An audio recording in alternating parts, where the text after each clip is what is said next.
시편 94편 두 번째 말씀을 오늘 봤습니다. 시편 94편은 표제가 없는 시편으로서 작자 또 내지는 작가 또는 이 저작 배경, 연대 이 모든 것에 대한 이 어떤 정보는 전무합니다만은 이 내용으로 전체적으로 볼 때 하나님의 언약 백성인 이스라엘 신앙 공동체가 특히 외부가 아니라 내부에 존재하는 악인들의 압제와 강포로 인해서 고통당하는 상황을 하나님께 호소하면서 하나님께서 이 모든 것을 심판해 달라고 하나님의 공의에 대한 이 심판을 호소하는 그런 어떤 내용으로 되어 있습니다. 보통은 우리가 누구 말 맞다나 집 밖의 원수보다 집안의 왼수가 더 힘들다라는 표현을 합니다. 우리의 원수가 누굴까요? 엄연히 얘기하면 사탄이고, 그쵸? 근데 우리가 사탄이 원수라는 생각을 하루에 몇 번이나 하십니까? 그죠? 근데 집안에 있는, 그래서 이렇게 표현합니다. 진짜 원수는 원수고, 집안에 있는 원수는 왼수랍니다. 뭐 그런 우스갯소리도 있지만, 사실은 가장 가까운 이로부터 영적으로 어떤 상처를 받기도 하고 또 시험에 들기도 하는 것이 사실입니다. 그렇게 따진다고 하면 94편이 그 이방 민족, 그러니까 이스라엘의 지경 밖에 있는 이방 민족에 대해, 이방인들에 대해 주변 이 어떤 다른 사람들이 아니라 자기들이 내부에서의 그 실망감, 교회도 마찬가지입니다. 성도들이 이 소위 말하는 시험에 빠져서 실족해서 교회를 안 나오는 이유가 뭐냐면 대부분 교회 내부의 문제입니다. 그래서 참 교회에서는 말도 조심해야 되고, 근데 참 우리가 다 생긴 모습이 제각각이고 하다 보니까 모난 부분이 자꾸 나오지요. 그래서 그걸 자꾸 보면 넘어집니다. 하나님만 봐야 이겨낼 수 있지요. 여러분도 마찬가지겠지만 저도 어찌됐든 단연간의 신앙생활 속에서 내부에서 많은 문제로 부딪히고 힘겨워했습니다. 그런데 그래도 어떻게 해요? 주님 떠나면 나만 손해야. 아시겠죠? 내가 설령 무슨 문제가 있다 할지라도 주님 떠나면 나만 손해예요. 그래서 주님을 절대 떠나면 안 됩니다. 만약에 여러분께서 너무너무 내부적인 문제로 고통스러울 땐 제게 말씀하세요. 수정할 수 있으면 수정할 것이고 아니면 오히려 더 좋은 공동체로 차라리 이관을 해야지 절대 주님을 떠나면 안 됩니다. 많은 이들이 이렇게 교회에서 내부적인 문제로 갈등하게 되면 생각보다 많은 이들이 떨어져 나가는 걸 볼 때 너무 안타깝습니다. 그런데 오늘 이 시편을 통하여서 하나님께서는 그런 문제에 대해서 어떤 태도를 취하실까? 또 이런 내부인이기 때문에 무조건 감싸고 들어야 되고 무조건 은혜로서 다 받아야 된다라는 이런 생각과는 달리 시인은 인간적인 기도를 드리는 거예요. 내 마음엔 저 문제가 해결돼야 내가 하나님의 하나님 되심을 느끼겠습니다. 이런 기도는 얼마든지 드릴 수 있지 않습니까? 그런 내용으로 구성이 되어 있습니다. 여호와는 1절에 보니까 복수하시는 분이다. 복수라는 것이 감정을 가득 담아서 그죠? 누구 말 맞다나 너가 한 대 때리면 난 세 대 때린다 이런 복수가 아니라 하나님의 복수는 공의의 심판입니다. 그러면 한치의 오차도 없고 누구도 이의를 제기할 수 없는 완전한 어떤 이런 판결이십니다. 이런 하나님께서 비추라는 얘기는 지금 이 고통 가운데 있고 죄악이 다 관영한 상태에서 빛을 볼 수가 없습니다. 어둠 가운데 있습니다. 나는 완벽하게 눌려 있습니다. 하나님의 공의는 찾아볼 수가 없습니다. 세계를 심판하시는 주여 일어나사 교만한 자들에게 마땅한 벌을 주소서. 하나님은 복수하시는 것이 이제 감정적인 게 아니기도 하지만 특히 뭐로 심판하심으로 복수하신다는 거예요. 근데 여기에 의문이 듭니다. 왜? 하나님 심판하는데 왜 저 인간이 아직도 버젓이 살아있고 하나님은 심판이 멀쩡하고 하나님 복수하신다는데 왜 저 인간이 저렇게 해가 될수록 잘 돼가는 거야? 나한테 그렇게 악을 행하고 누가 봐도 문제가 많은데 하나님의 오래 참으심이 이곳에 반영되어 있습니다. 하나님은 죄를 참아 보지 못하시는 분인데 하나님께서 죄를 그때그때마다 다 바랄 것 같으면 그죠? 죄에 대한 노를 바랄 것 같으면 이 세상에 존재할 자체가 아무것도 없어요. 그렇기 때문에 하나님께서 시간을 주시는 거고요. 무엇보다도 이 시간을 주시는 거예요. 단순히 참는 게 아니에요. 이 시간 동안에 그가 속히 회개하고 돌아올 마지막 기회를 주시는 이런 시간이다. 그런 분께서 교만한 자들에게, 교만하다는 건 그냥 잘난 척이 아니라 이 잘난 척 속에는 하나님이 더 이상 나의 주인이 아닌 거예요. 내가 내 삶의 주인인 거예요. 사사로운 말씀을 드리면 제 외손녀의 이름이 하임인데요. 원래는 이 히브리어 생명의 명사형이 하임입니다. 그래서 원래는 하빔입니다. 하와가 이 생명의 어머니, 산자들의 어머니라는 뜻으로 하바 이렇듯이 이게 원래는 하빔이에요. 그래서 이스라엘 사람들 중에 하임이라는 이름을 가진 사람이 참 많습니다. 근데 저는 이제 하임이라고 이제 지어줬고, 사실은 제가 지어줬다기보다 고등학교 때 다른 친구의 이름을 지어줬더니 그 이름을 제 딸이 내가 갖겠다. 그래서 이제 이렇게 하임이가 됐는데 아비 되는 사람이 한자로 이름을 넣었는데 어떻게 넣었으면 좋겠나 하면서 여러 가지 이렇게 그 후보 한자를 주더라고요. 근데 거기에 이제 무조건 맞길 임을 넣고 앞자를 뭐 이런 하 저런 하 넣었는데 어머니 지휘할 하자가 있어요. 아멘. 그거로 하자. 우리나라는 그냥 하임이니까 하임인가 보다 할 거고, 또 히브리어는 그 생명이란 뜻이라면 이 속에는 무슨 의미가 있냐. 나의 모든 지휘권, 내 인생의 모든 지휘권은 하나님께 맡깁니다. 그게 생명이니까. 그랬더니 제가 너무너무 감사한 거예요. 이렇게 또 다 동의해 주었고, 이런 이름으로 하나님께 사랑하는 선물을 이렇게 바칠 수 있는 게 너무너무 감사했어요. 하나님께서는요, 사실은 이런 모든 우리에게 원하는 건 너가 가면 네가 네 스스로 핸들링하면 반드시 멸망할 거라는 거예요. 그래서 어떻게 나한테 맡기라는 거예요. 내가 해주겠다. 내가 해주겠다. 근데 그걸 못 맡기겠다. 그 사람이 교만한 사람이. 하나님 못 믿겠어요. 우리 하나님을 믿는다는 게 뭐예요? 당신 거기 있는 거 알아요. 그것도 맞습니다. 존재에 대한 신앙 고백 맞습니다. 또 하나가 뭐예요? 하나님의 약속을 믿는 것. 또 하나가 뭡니까? 하나님께서 하시는 일을 믿는 것. 하나님이 하시는 것을 전적으로 믿을 수 있다면 우리는 사실은 평안합니다. 근데 못 믿어요. 왜? 하는 일이 영 내 마음에 안 들어요. 내 스타일이 아니에요. 내 때하고 안 맞아요. 내 방법하고 안 맞아요. 그러니까 어떻게 해요? 맡깁니다. 다시 핸들 가져오고 다시 핸들 가져오고 이걸 한단 말이에요. 교만한 자는 절대 하나님 앞에 우리의 삶을 맡길 수가 없습니다. 그러다 보면 결국은 죄를 짓게 되고, 그러다 보면 인생의 결과는 파멸이 될 수밖에 없는 거지. 저는 수영을 못합니다. 서산 여자 같으면은 사방이 물이었는데 어떻게 서산 출신 수영 잘하세요? 어떻게 개울 큰 거 있잖아요, 옆댕이에. 예, 저도 진짜 굳이 말씀을 드리면 여기서 저기 길 건너 들깨 칼국수 그 집 정도의 큰 냇물이 흐릅니다. 수영 못합니다. 맥주병이에요. 근데 수영을 왜 못하냐? 힘이 너무 많이 들어가서 못합니다. 수영을 할 때는 온몸에 힘을 빼야 된대. 그래서 이 소위 말하는 부력에 의해서 둥둥 떠야 되는데 이 물에 빠질까봐 아무것도 받쳐주는 게 없으니까 얼마나 무서워요. 그래서 제가 있는 힘을 다 하고 있으니까 꼬르륵 잠겨요. 그래서 죽을 뻔했잖아요. 이따가 여기 미끄러진다는 표현이 나오는데 전 그 미끄러진다는 표현을 할 때마다 꼭 그 장면이 떠오르거든요. 익사될 뻔했던 그 장면. 우리가 무언가를 해보겠다고 힘을 줄수록 일은 그르치는 겁니다. 마땅한 벌이라는 것은 완전하신 공의에 입각한 어떤 가장 완벽한 어떤 보응을 의미하지요. 여호와의 악인이 언제까지 개가를 부리리야. 이 개가를 부린다는 건 너무너무 자기들이 막 기분이 좋아하고 흥얼흥얼해가면서 승리에 이 자아도취돼서 흥얼거리는 팔짝팔짝 뛰는 그런 모습이에요. 이들이 제대로 한 것이면 온전한 행동을 했으면 이것은 여호와께 기쁨과 영광을 돌리는 찬송가가 되겠지만 이거는 그게 아니에요. 자기들이 어떤 이런 악행에도 불구하고 여호와께서 아무 반응을 안 보이시는 것 때문에 스스로 오해하는 거예요. 착각하는 거예요. 하나님도 허락했다. 하나님도 내 편이다.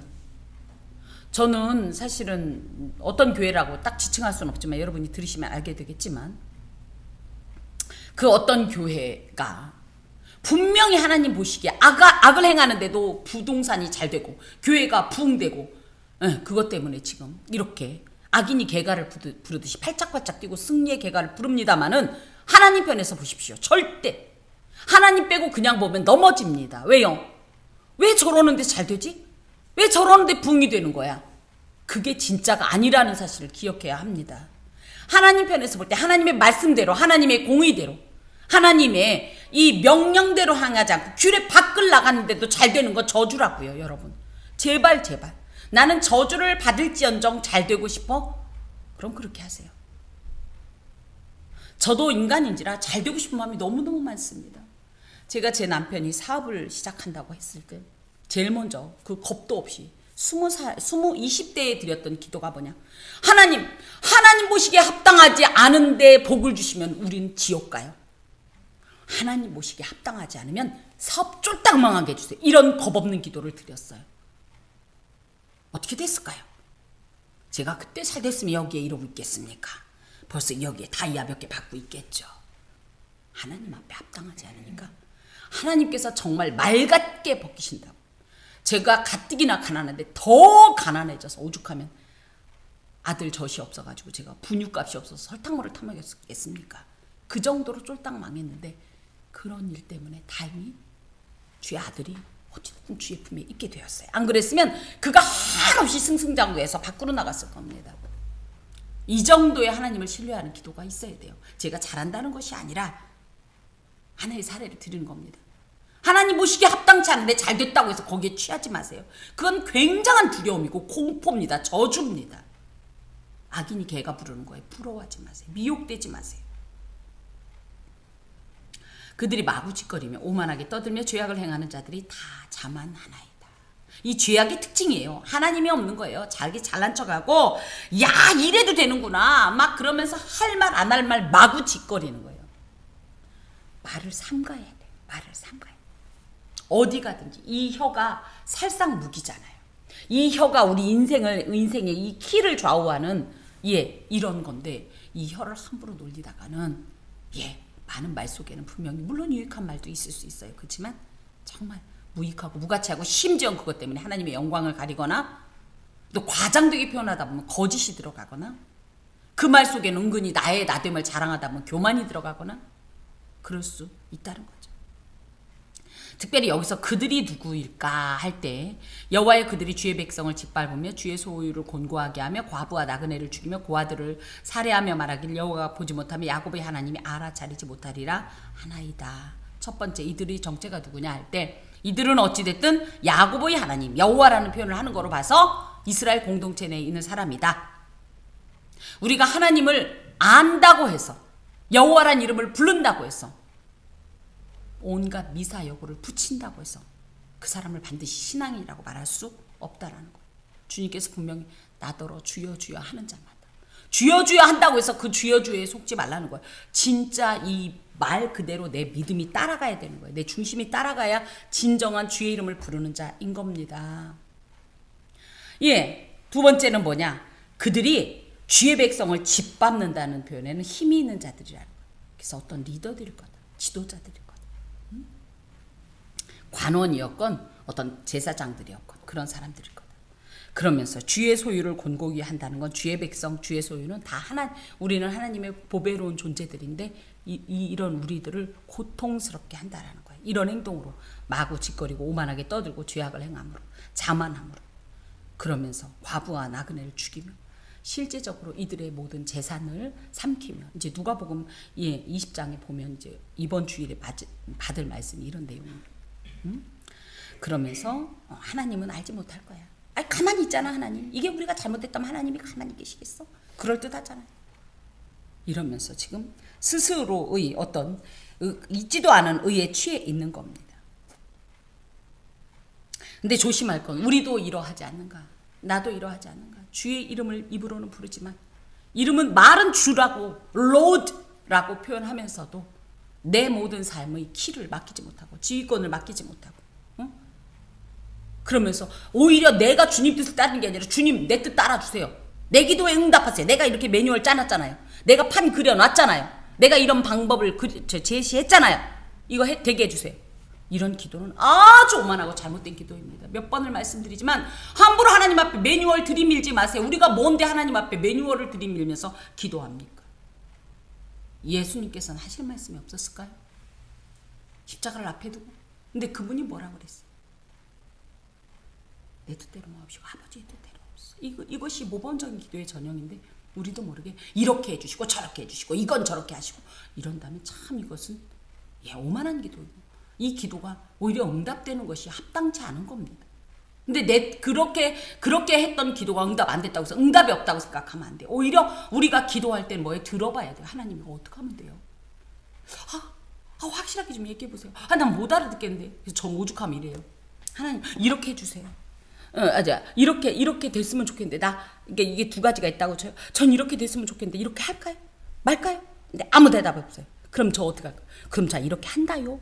막 자꾸 막 이렇게 눈치 봐가면서 하나님 나 그럼 계속 이렇게 해요? 대답 안 하시면 할 거예요. 근데 대답을 안 하시면 응답하셨구나가 아니에요.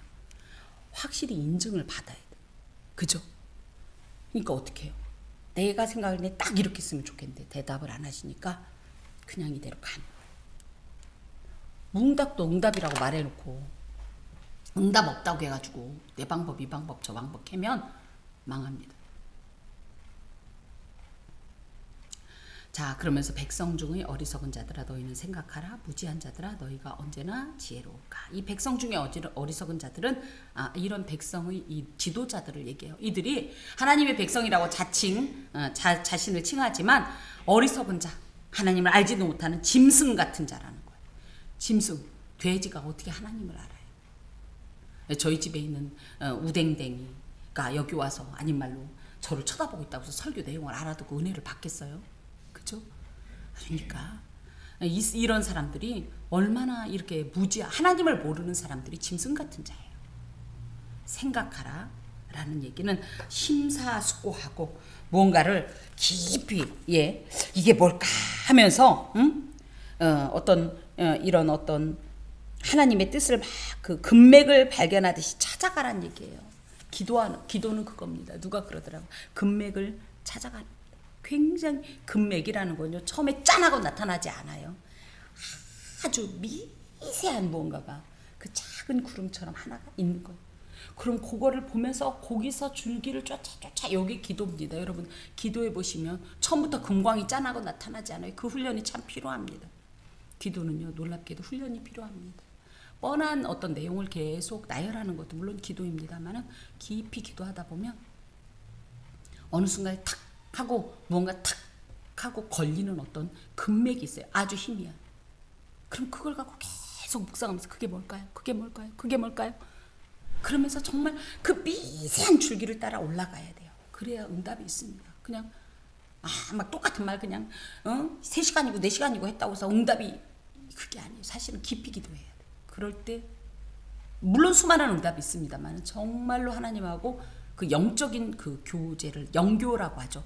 그걸 누리기 위해선 그 금맥을 따라서 그 정말로 미세하고 희미한 그 금맥을 쫓아 들어가는 그런 어떤 훈련도 필요합니다. 신앙생활 할 때 특히 아무 생각 없이 믿지 마세요. 그리고 제가 정말 속상해서 당사자한테도 여러 번 얘기하고 그런 건데 이곳에서 전하는 말씀을 인간 김재란의 말로 듣지 마세요.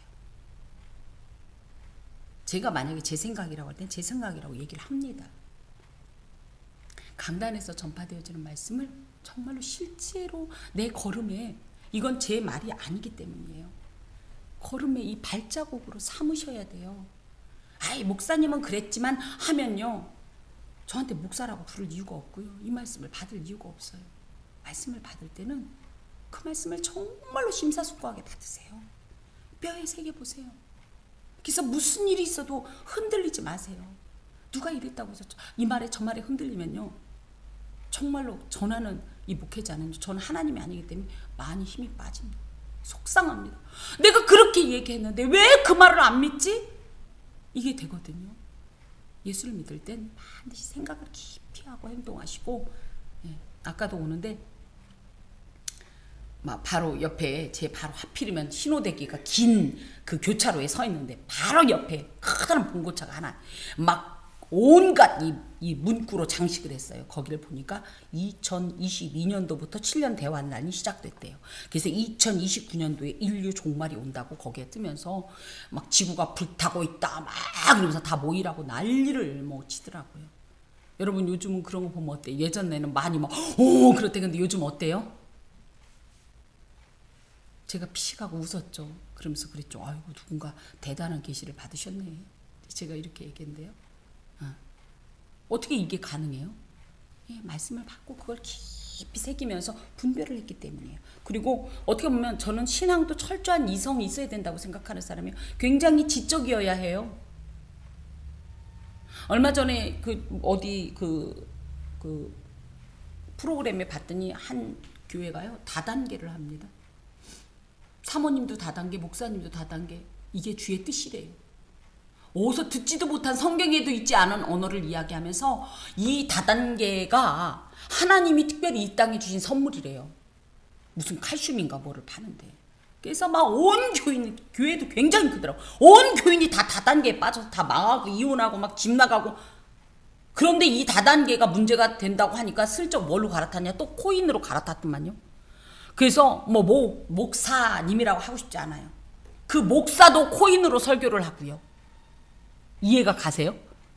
그런데 여러분 제가 예를 들어 여러분 이 코인으로 말할 것 같으면 주께서 주신 선물이요 은혜입니다. 그럼 여러분 어떻게 해야 돼요? 뭐야 목사님 무슨 말씀이에요? 했어야 되는 거 아니에요? 근데 거기 교인들은 어떻게 했을까? 아멘! 이러는데 목사 가슴이 터지는 거예요. 근데 조금 있다가 목사 딸이라는 이 청년 비슷한 애가 와가지고 주여 이 코인으로 말미암아 주님께서 주신 선물을 누리게 해달라고 막 무슨 부흥사처럼 막 기도를 하니까 막 아멘 아멘 막 이러는데 머리가 지끈지끈해. 이렇게 분별이 없어요. 이성적으로 봐도 말도 안 되는 소리잖아요. 예, 생각하고 예수 믿어야 돼요. 신앙생활을 할 때. 예전에 제가 아는 어떤 분이 암 환자였어요. 폐결핵으로. 제 폐암까지 갔던 걸 알고 있는데 40일 금식을 했어요. 폐결핵 환자가 40일을 금식하면 어떻게 됩니까? 예. 이게 영양분이 제대로 공급이 되기는커녕 생으로 굶겼어요. 그것도 자기 믿음 있는 게 아니에요. 어설픈 믿음이 있는 와이프가 기도원에다가 이 말기암 환자를 처박아 놨어요. 그래갖고 40일을 굶고 나왔어요. 걔도 산계용이. 근데 그분이 나왔는데 조금 좋아졌나 봐 일시적으로. 그래가지고 찰떡을 했대요. 그분이 너무 40일을 굶고 기력도 없는데 떡 냄새를 맡고 나가서 찰떡 먹다가 그 자리에서 질식사로 돌아가셨어요. 이게 말이 됩니까? 저는 신령한 걸 체험한 사람으로서 반드시 인정하고 하나님의 역사를 저는 절대적으로 인정하고 제가 인정한다고 해서 없는 게 아니라 저는 그 모든 사실을 전대적으로 믿습니다. 성경의 모든 사실에 대해서 전 절대 아멘입니다. 만은 이성이 없이 말이에요. 분별 없이 이렇게 예수 믿으면 정말 위험합니다. 자, 그러면서 귀를 지으신 이가 듣지 아니하시랴 눈을 만드신 이가 보지 아니하시랴. 하나님 다 알고 응? 그런데도 사람들은 어떻게 생각해? 보지 못하고 듣지 못하니까 내가 이렇게 해도 된다고 이런 오만한 착각을 한다는 얘기죠. 하나님은 어떤 분이시냐? 뭇백성을 징벌하시느니 지식으로 사람을 교훈하시느니. 하나님이 무엇으로 교훈하십니까? 말씀으로 교훈하세요. 하나님을 어떻게 믿으면 좋아요? 하나님이 어떤 분이에요? 하나님은 뭐 하는 양반이에요? 이렇게 했을 때 어디 가서 하나님은 뭐 하시는 분이냐고 물어볼 필요 없어요. 하나님의 말씀을 받으면 하나님을 다 알게 돼요. 그걸로 하나님이 어떤 분이신지 알게 하고. 지난주에도 말씀드렸듯이 어떻게 하면 죄의 문제를 해결하고 어떻게 하면 구원을 얻고 어떻게 하면 복을 받고 어떻게 하면 은혜와 평안을 누리는지를 다 말씀하셔요. 하나님은 그런 분이시고 하나님께서는 사람의 생각이 허무함을 아시느니라. 허무라는 말이 아벨 가인과 아벨 할 때 그 아벨이기도 하고요. 이 원어가 또 헤벨이기도 합니다. 그렇게 따지면 아벨을 우리가 굉장히 높게 칭하지만 이 사람의 죽음을 생각하면 너무 안타깝죠. 인생은 그렇게 생각하는 것이 마치 그걸 뭐라고 뭐라고 하여튼 불을 떼면 지푸라기가 타면서 탁탁탁 위로 올라가면서 퓨 하고 사라지는 그게 헤벨이에요. 그 정도로 인간의 생각하는 것은 참 무익하고 무가치하다는 그런 말입니다. 여호와여 주로부터 징벌을 받으며 주의 법으로 교훈하심을 받는 자가 복이 있나니. 이런 사람이 누구입니까? 우리입니다. 근데 우리가 보세요. 주의 법으로 교훈하심을 받는 자는 복이 있는 거 맞죠? 그런데 주로부터 징벌받는 게 복이에요? 아니에요? 솔직히 말씀하세요. 복인 것 같아요? 저주인 것 같아요? 왜 말씀을 못하세요? 저주 같죠? 응. 근데 복이 되잖아요, 성경이. 왜 그럴까? 왜 그럴까? 사실 이 징벌이라는 것을 우리가 어떻게 생각해요? 그냥 하나님이 무조건 막대기로 막 채찍질 한다고 생각할지 모르지만 잘못하면 제대로 되게 하려고 부득이해서 눈물의 막대기를 우리도 들었잖아요. 눈물의 막대기. 이 하나님의 징계는요, 하나님의 눈물의 막대기입니다. 너무너무 사랑하기 때문에 이대로 두면 얘가 안 되겠기 때문에 부득이해서 피눈물을 흘리면서 드는 막대기와 같습니다. 근데 이 징벌을 우리는 할 수만 있으면 안 당하면 더 좋겠죠. 막대기 안 맞으면 더 좋겠지만 안 맞아서 저절로 알아서 되면 얼마나 좋겠어요. 인간이 그런 존재가 없어요. 그렇기 때문에 인생에는 수많은 고난과 하나님의 눈물의 막대기가, 피눈물의 막대기가 존재하는 거예요. 근데 이 막대기 피하려고 요리조리 피해봤자 내 인생만 고달파요. 그래서 제가 얘기하는 거예요. 차라리 그럴 바에는 예정된 게 있다면, 나의 어떤 허물이나 나의 무지나 미련함 때문에 하나님의 징벌이 예정되어 있다면 이를 악물고 받아야 돼요. 정말 아픕니다. 정말 고통스럽습니다. 제가 그랬어요. 하나님, 너무 힘들어요. 너무 지루해요. 지긋지긋해. 제가 언제까지. 근데 희한한 게 있어요. 제가 지금 50몇 년 살지 않았습니까? 그동안에 수많은 이런 하나님의 이 눈물의, 이 피눈물의 막대기를 제가 많이 경험을 했거든요. 근데 웃기죠? 요 몇 년 그거 조금 편해졌다고 그게 약간 꿈 같아요. 그리고 왠지 아름답고 왠지 좀 자랑스러워요. 내가 그랬었지. 왜? 그런 어떤 거를 겪고 나니까 하나님이 저의 지경을 확 넓혀주셨어요. 그리고 마음을 많이 어떻게 보면 좀 다스려도 주셨고, 사랑하는 친구가 늘 얘기하듯이 조금씩 인간이 되어가는 것 같다는 말이 저는 너무 그렇게 반가워요. 제가 하도 인간 같지 않으니까 하나님께서 피눈물을 흘리면서 지금까지 저를 훈계하신 거예요. 오히려 이렇게 하나님의 징계가 없으면 사생자다, 친아들이 아니다. 히브리서에 그렇게 말씀하세요. 무릇 징계가 당시에는 즐거워 보이지 않고 슬퍼 보이나 후에 그로 말미암아 연단받은 자들은 의와 평강의 열매를 맺느니라. 아프죠? 하지만 이 시간이 지나고 나면 놀랍게도 의와 평강의 열매를 누리게 되는 것이에요. 그러므로 하나님의 징벌이 절대 재앙이나 저주가 아니라는 사실을 기억해야 됩니다. 결국은요, 의와 평강을 주시기 위해서 하나님께서 부득이해서 드시는 어떤 사랑과 피눈물의 이 막대기라는 사실입니다. 하나님께서는 예레미야서 29장에 이런 말씀을 주십니다. 나 여호와가 말하노라. 너희를 향한 나의 생각은 내가 아나니 재앙이 아니라 곧 평안이요 너희 장래에 소망을 주려 하는 것이니라.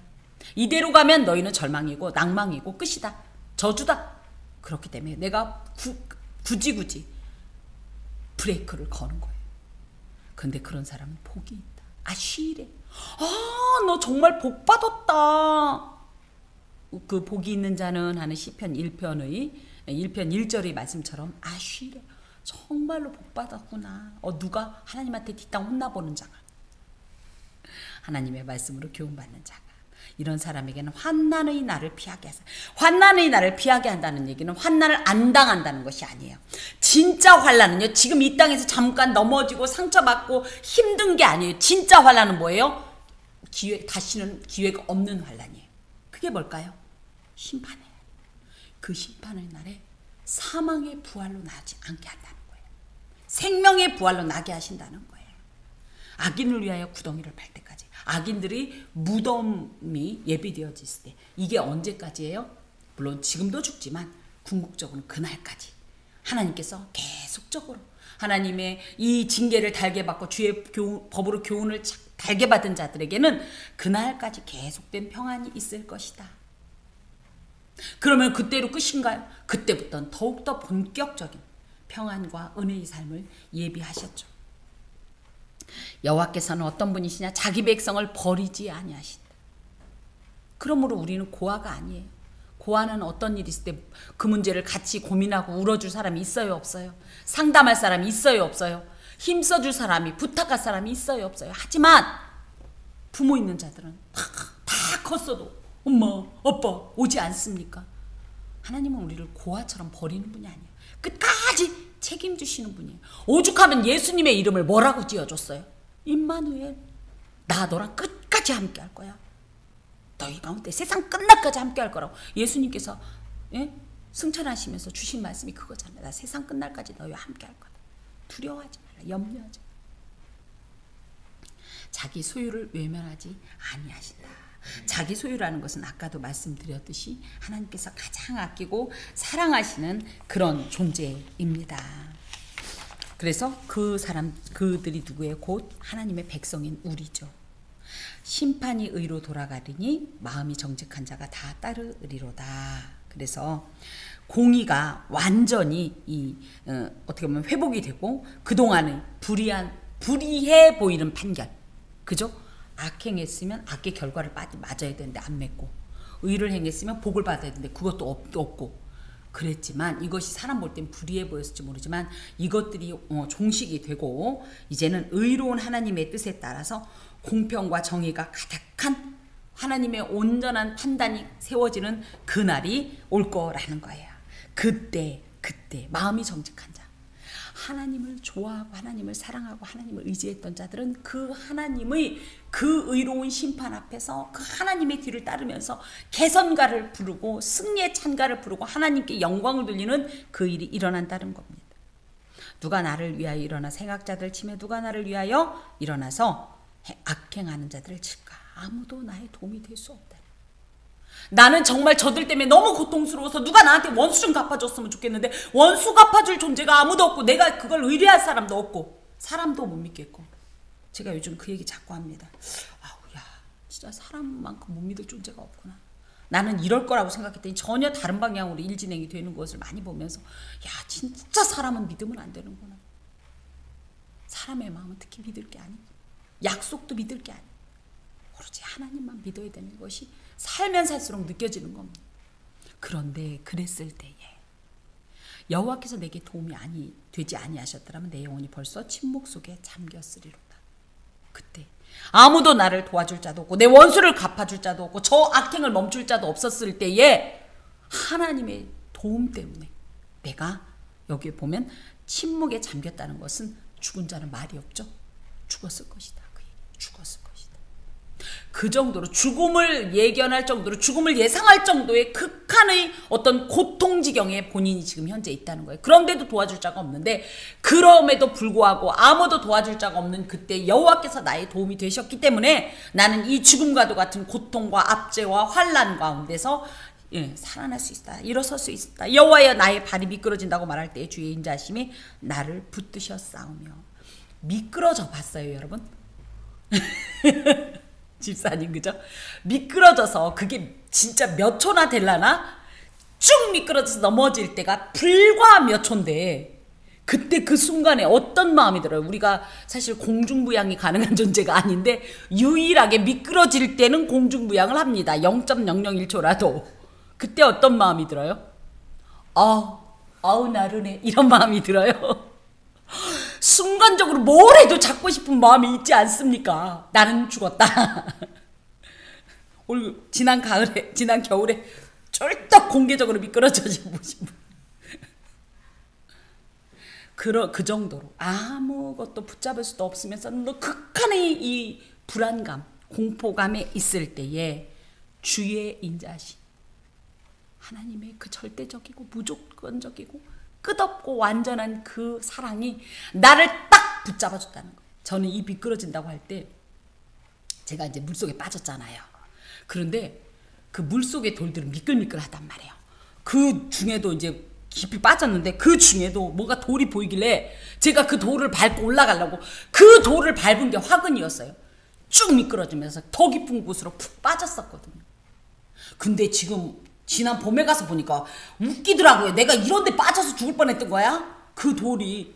권사님 보셨죠? 정말, 그죠? 근데 어릴 때, 그때가 제가 우리 나이로 8살 때인데 그 쬐끄만 아이가 그 깊은 물에 그냥 빠져버려요. 근데 저 미끄러진다고 표현할 땐 꼭 그 장면이 생각이 나요. 아무것도 붙잡을 수 없을 때. 그때도 하나님은 놀랍게도 나를 붙잡아 주셔서 내가 죽지 않았던 거예요. 제가 정말 그 순간에 그때 저희 동네 물이 이제 늘 있는 동네니까 이런 어떤 저기가 있었어요. 이거 괴담은 아니고 물에서 3번 떠오르다가 4번째 들어가면 다시 못 나온다, 이런 말이 있었어요. 근데 제가 조금 이상한 아이잖아요. 그래서 그 와중에도 한 번, 2번, 3번 하면서 이번에 들어가면 나 이제 다시 못 나오는데 막 이렇게 했는데 너무나 감사한 건 저희 집에 넷째를 제가 업고 있다가 넷째를 그 바위에 두고서 물속에 들어갔던 거거든요. 하여튼 사연 얘기하면 참 복잡한 사연이 있었어요. 자의는 아니었어요. 제가 맥주병이기 때문에 안 들어갔는데 하여튼 이 영웅심리에 의해서 들어갔다가 아주 변을 당할 뻔했는데 이 친구가 저희 집은 다른 거 몰라도 목청이 좋지 않습니까?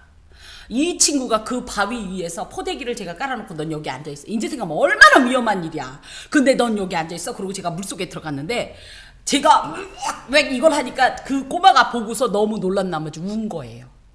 근데 제 친구 아버지가 물 쪽에서 지금 물이 들어오는 때인데 물 쪽에서 어린아이가 오니까 웬일인가 하고 왔더니 그 아이는 그 바위 위, 요 조그만 바위에 포대기에 앉아 서서 울고 있고 나는 오르르 이거 하고 있으니까 그분이 순간적으로 나무 막대기를 탁 던져갖고 끌어냈어요.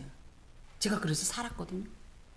물론 겉으로 볼 땐 제 친구 아빠가 살린 게 맞아. 이제 생각하니까 그 아버님께 내가 정말 큰 절을 10번을 했어야 되는데 안 계셔서 그걸 할 수가 없고 나중에 천국 가서 절해야 되겠네.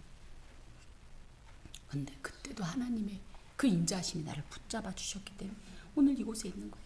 모든 일들이 그런 겁니다. 주여 내 속에 근심이 많을 때에 주의 위안이 내 영혼을 즐겁게 하시나이다. 근심이 내 속에 가득할 때 아무것도 삐지고 들어올 수가 없어요. 생각이. 그죠? 그런데 그때에도 그 수많은 근심으로 가득 찬 나의 이런 상태에도 하나님의 그 은혜와 그 사랑, 그 위로와 그 격려와 용기 주는 음성이 나를 그 틈새로 들어와서 내 영혼을 소생시키는 이 역사가 있는 거예요. 그걸 또 기대하는 거고 그걸 소망하면서 그렇게 해달라고 기도하는 겁니다. 율례를 빙자하고 재난을 꾸미는 악한 재판장. 율례를 빙자했다라는 것은 하나님의 율법을 그대로 전하지 않고 자기 입맛대로 마구 바꿔서 변질시켜서 왜곡시켜서 전하는 사람을 이야기합니다. 현재 정말 너무 안타까운 게 하나님의 이름은 분명히 들어있는데 하나님의 말씀이 아닌 얘기를 설교라고 하는 수많은 목회자들 강단을 볼 때마다 너무 두렵습니다. 저 또한 그리 될까봐 너무너무 무섭습니다. 여러분 이런 사람은요 주와 어울리겠는가? 하나님이 교제하지 않는다는 거예요. 하나님이 그와 함께하지 않는다는 거예요. 분명히 말 같지도 않은 하나님의 말씀도 아닌 내가 복음을 전하는데도 아멘 아멘 하고 교인이 많아지니까 저걸 하나님이 기뻐하신다고 오해하지 마세요. 하나님이 야 우리 저기 천국에 저기 백성 수가 부족해서 너네도 받아줄게 그런 거 없어요. 너도 밤나무 같은 거 없어요. 아주 정확하게 하나님은 판단합니다. 수가 적으면 적은 대로 가시는 분이 하나님이죠. 그래서 더 위험한 거예요. 여러분 앞으로 신앙생활 할 때 마찬가지입니다. 그래서 성경을 알아야 되는 거예요. 이 성경에 있지도 않은 소리 하고 그게 설교라고 얘기하는데 거기다 대고 아멘 나 오늘 은혜 받았어. 그럼 우리도 한통 속인 거예요. 아닌 건 아닌 거예요. 인기 없을 수밖에 없어요. 누구 볼 때는 유별나 할 수도 있어요. 신앙생활은 어차피 유별난 겁니다. 절대 거기에 휩쓸리지 마세요. 그런 사람은 하나님하고 어울릴 수가 없어요. 하나님과 교제할 수가 없어요. 재난을 꾸민다? 이건 무슨 얘기냐면요. 이 자신이 가지고 있는 어떤 위치를 이용해서 나쁜 생각을 하고 어떻게 하면 교인들을 소위 말하면 삥을 뜯을까 이런 행동하고 말이에요. 지 배나 배부르고 어떻게 하면 이 우매하고 이 어리숙한 이 교인들 등쳐먹고서 내가 내 뜻대로 이 교회를 좌지우지할까? 어떻게 하면 나의 나라를 나의 바벨탑을 세울까 하는 목회자에게 아멘 아멘 하지 마세요. 제발. 그런 사람이 제 아무리 여의도 수목교회 아니라 더 큰 교회의 목사라 할지라도 제발 그런 것에 대해서 아멘 하지 마세요. 그건 하나님 말씀이 아닙니다. 정말 이 시대는 정신 똑바로 차리지 않으면요. 누가 그러더라고요. 아유 목사님이 틀린 말씀하겠어요. 여러분 목사님은 하나님이 아니에요. 얼마든지 틀릴 수 있습니다. 나중에 이럴 거예요. 그러게요. 나는 모르는데 목사님이 그러시더라고. 하나님이 그 목사가 그 목사 말 들었으니까 너는 괜찮아. 아니에요. 제가 말씀드렸잖아요. 문맹도 아니고 성경 읽을 수 있는데 성경 이렇게 많은데 왜 네가 성경을 안 읽고 왜 내 말을 믿지 않고 그 목사 말을 믿어서 그럼 그 목사하고 같이 가. 이겁니다 여러분. 마지막 때에 정말 제가 여러분에게 이렇게 종말론적인 말씀을 자꾸 드려 죄송한데 제가 여러분과 끝까지 함께 할 수는 없잖아요. 물론 더 훌륭한 목사님들이 더 많지만 혹여라도 어떤 말씀을 받을 때 정말 분별하고 이것이 진짜로 율례를 빙자하지는 않는지 재난을 꾸미지는 않는지를 보시고 판단하셔야 합니다. 그들이 모여 의인의 영혼을 치료하며 무죄한 자를 정죄하여 피를 흘리려 하나. 이들이 하는 행동이 결국은 뭐예요? 그 의인의 영혼, 예수 잘 믿으려고 하고 하나님 중심으로 살아가려고 하는 영혼들을 다 혼미케 하고 판단을 흐리게 하고 다 병들게 하고 신앙의 길을 잘못 가게 한다는 거예요. 그들이 생각하는 게 매우 그렇다는 거예요. 그 영혼을 책임져 줄 수도 없을 뿐만 아니라 책임질 마음이 없어요. 그렇지만 여호와는 나의 요새이시오. 끝까지 붙잡을 분은 하나님입니다. 예수 그리스도입니다. 말씀입니다. 나의 하나님이니 내가 피할 반석이시라. 제 아무리 화려하고 그럴듯하고 인간적으로 말이 된다 할지라도 하나님 보시기에 아니면 아닙니다.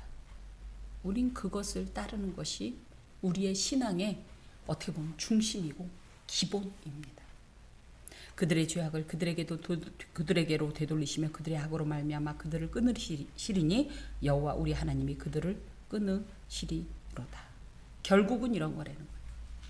그들이 결국에 동참하지 마세요. 뻔히 알면서도 어떤 분은 그래요. 아유 그래도 하나님 목사님인데 제발 목사라는 말에 속지 마세요. 목사를 믿는 거 아니잖아요. 하나님을 믿으세요. 다시 한번 말씀드리는데 수많은 어떤 방법들이 제시가 되고 제안이 되는 경우가 많습니다. 그럴 때 특히 분별을 많이 해야 돼요. 예전보다 요즘이 이단이 더 많은 거 아시죠? 저는 어렸을 때 이단이 뭔지도 몰랐고요. 그래서 저랑 김 권사님은 그 이단 교회 가서 얼마나 은혜를 받았는지 몰라요.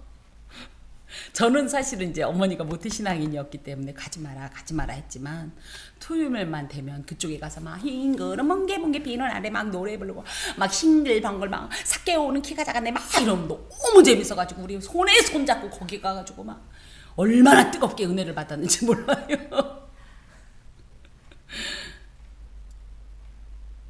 그런데 지금은 거긴 순진한데요.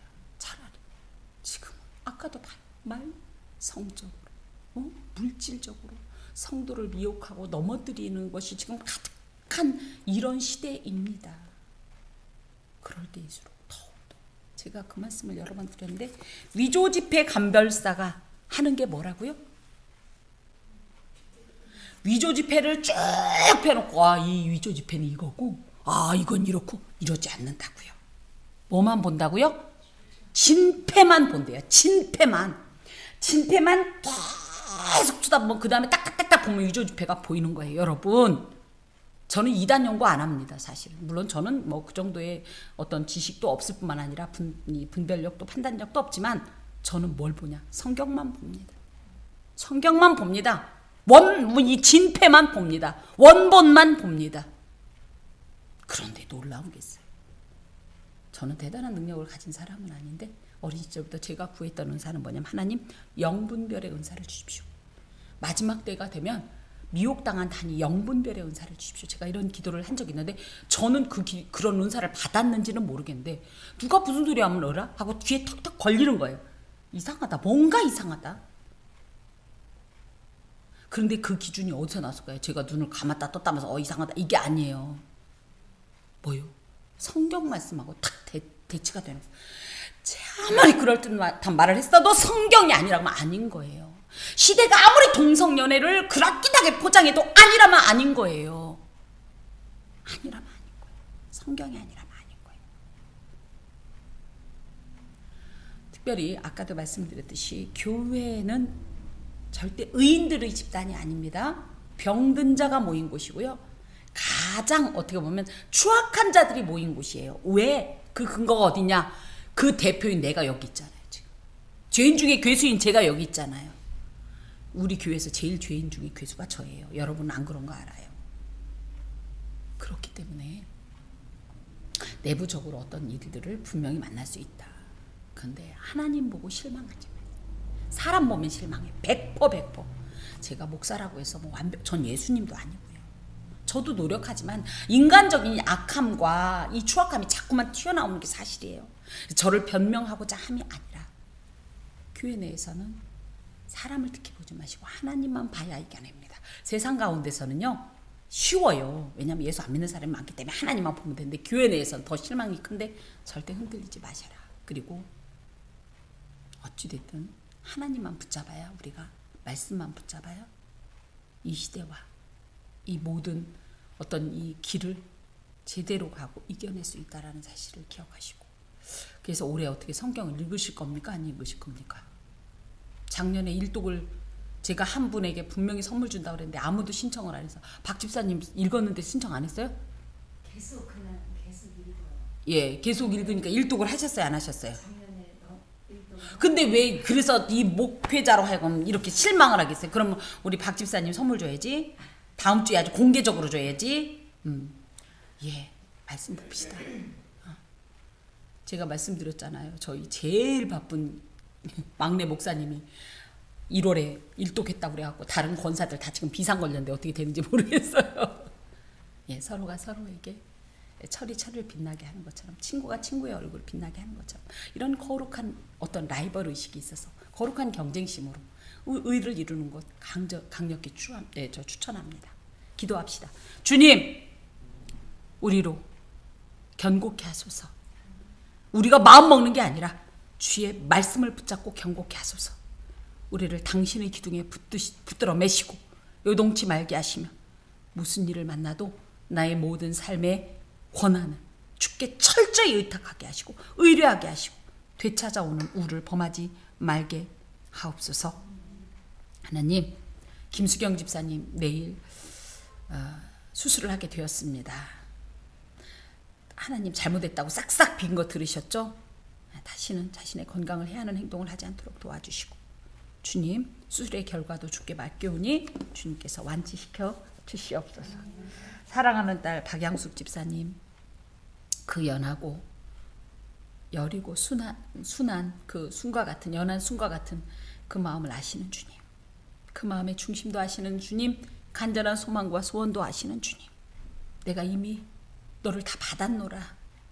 내가 그 네 마음을 이미 다 받고 영광을 누렸노라 말씀하시니, 주님, 자유도 주시고 기쁨도 주시고 더하여서 이 마음은 그대로 하나님께 올려드린 딸 되게 하여 주시옵소서.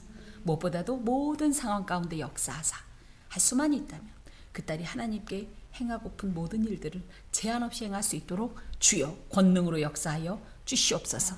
사랑하는 딸, 우리 사랑하는 김명자 권사님, 보이지 않는 곳에서 수많은 허드렛 일들을 주의 이름으로 바쁜 중에 감당하는 것을 주님 아십니다. 때로는 절망하고 상처도 있을 것이고 실망도 있을 것이며 울기도 할 것이지만 주님께서 그 마음을 아시오니 주님의 일을 행하는 데 있어서 신령한 기쁨으로 채워 주시옵소서.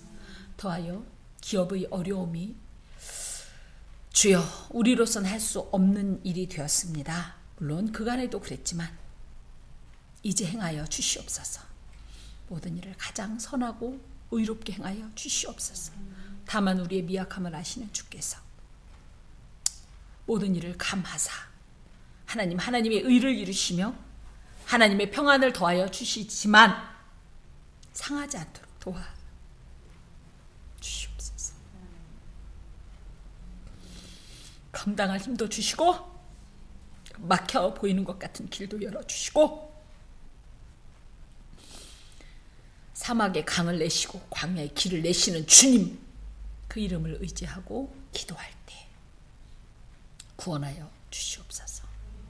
이인훈 집사님이 오늘부터 함께 예배할 줄 알았는데 오지 못했습니다. 어떤 연유인지는 알지 못하지만 그 딸이 애초에 먹었던 마음이 하나님 회복될 수 있도록 도와주시고 우리가 함께 예배하는 자의 수가 날마다 더해지게 하여 주시옵소서. 더하여서 지난주에 이어서 이번 주까지 함께 예배하였던 그 귀한 주님의 택정받은 자들이 주의 교회에 잘 안착되어지고 또 그리하여 심어지고 터가 굳어짐으로 주님 나라 백성 되게 하여 주옵소서. 오늘도 그러한 소망을 품고 믿음으로 씨를 뿌리려 합니다. 반드시 기쁨으로 단을 거둘 수 있도록 도와주시고 행하는 우리에게도 하나님께서 주시는 신령한 복과 넘치는 은혜가 가득하게 하옵소서. 예수 그리스도의 이름으로 기도하며 주님의 기도를 드립니다. 하늘에 계신 우리 아버지, 아버지의 이름을 거룩하게 하시며 아버지의 나라가 오게 하시며 아버지의 뜻이 하늘에서와 같이 땅에서도 이루어지게 하소서. 오늘 우리에게 일용할 양식을 주시고 우리가 우리에게 잘못한 사람을 용서하여 준 것 같이 우리 죄를 용서하여 주시고 우리를 시험에 빠지지 않게 하시고 악에서 구하소서. 나라와 권능과 영광이 영원히 아버지의 것입니다. 아멘.